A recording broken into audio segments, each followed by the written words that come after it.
Нептун в Овен, мистичният огън на заблуденото аз, когато Нептун, планетата на разтварянето, илюзията, мистиката и колективното несъзнавано трайно навлезе в Овен, се случва парадокс.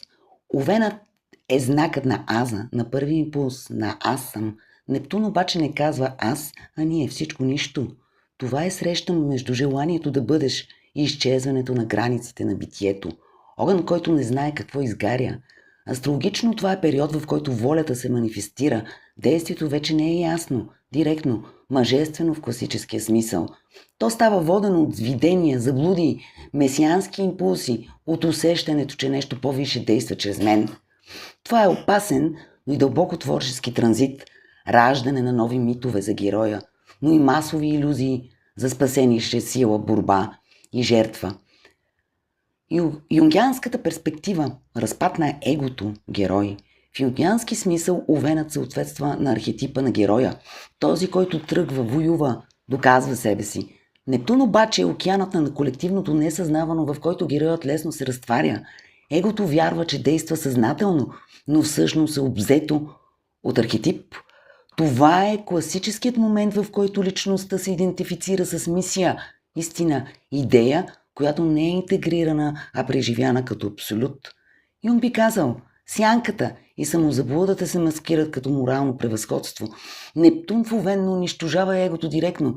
Той го опиянява. Достоевски и Нептуновият Овен. Разколников като архетип.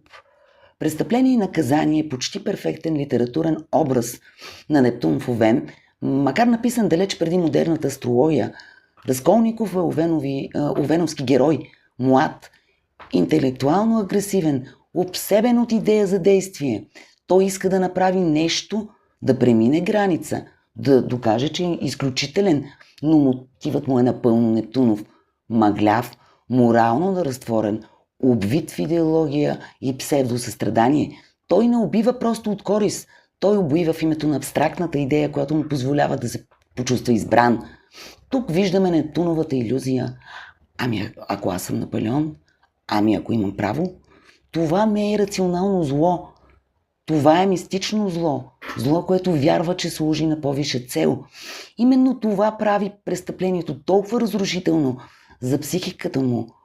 Егото Овен не издържа на контакта с океана на вината. Нептун. Наказанието като разпад на илюзията. Истинското наказание при Достоевски не е Сибир, а разпадането на Нептуновата фантазия за себе си. Разколников не може да живее с идеята, че